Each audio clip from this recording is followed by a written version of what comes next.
I guess my question is, what really is the key to attracting the best partner for someone and for creating and sustaining a relationship? Is it about gender? Is it about compatibility? Is it about opposites attract? Well, the basic thing that we always want to say about relationship is that no matter what the relationship is, the primary relationship that you're talking about, no matter what it is, it can evolve to something that is ultimately satisfying for you. But the thoughts that you have been thinking about it and the thoughts that you continue to think about it are what will tell that tale. Mm-hmm. In other words, sometimes we are visiting with someone who has a powerful desire for an improved relationship, and the desire has actually been born out of this rotten relationship that this person has been living. Mm-hmm. So they have launched rockets of desires that are vibrationally very, very far apart from what they've currently got, and so far apart from what they expect to ever get that it certainly is not the path of least resistance for them to stay there and try to squeeze it out of that. Right. We are always interacting with the specific energy that we are addressing, and we are always taking into consideration the power of their desire and the vibrational pattern. Sometimes they hold many desires relative to this relationship. Sometimes it's just a casual relationship that really is on its way to something else.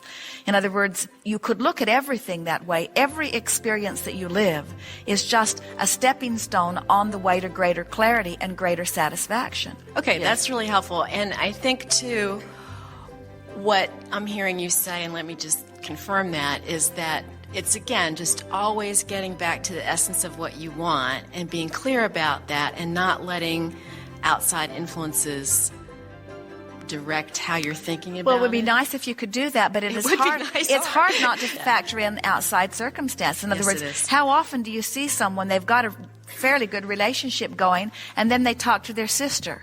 Yes. And their sister reminds them of things that they've forgotten and points out what's wrong with this relationship. And now suddenly the relationship has changed completely. It's no wonder none of your... You see, if you were following what we've been talking about here, and you had really made a decision, nothing is more important than that you feel good. Mm-hmm.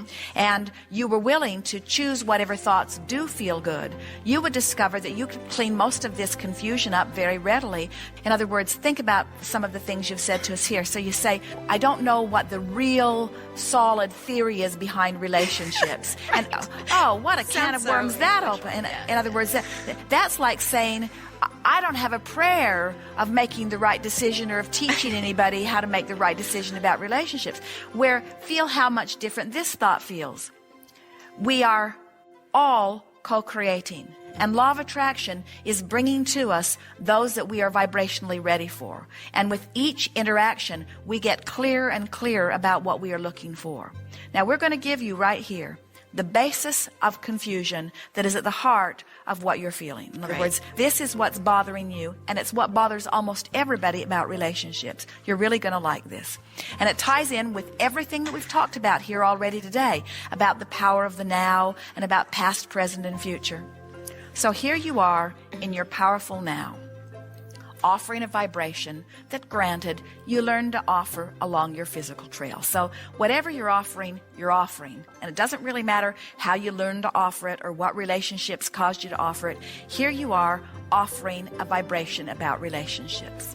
And law of attraction is matching you up with people that match that vibration. So now, if you could say, all right, I'm flexible. I'm willing to accept that I'm attracting what I've been offering. So here you are, the perfect mirror to what I've been offering. I take complete responsibility for you and how you are in my experience. I have, in essence, created you. Mm-hmm. And these 25 things I adore about you, I'll write them down and keep them on the tip of my tongue. And these 157 things... And these other things, not so much. I don't like these so much. Right. So I won't write them down, and I'll try not to think so much about them. I'm going to amplify in my vibration the things about you that I adore. And I'm going to de-emphasize the things in my vibration about you that I don't. And then I'm going to watch this magical game. I'm going to see what begins to happen. And as you continue to become more and more the essence of my dream, I'm going to pat myself on the back and appreciate you all the more. And here we go. Now, that's a wonderful way to create.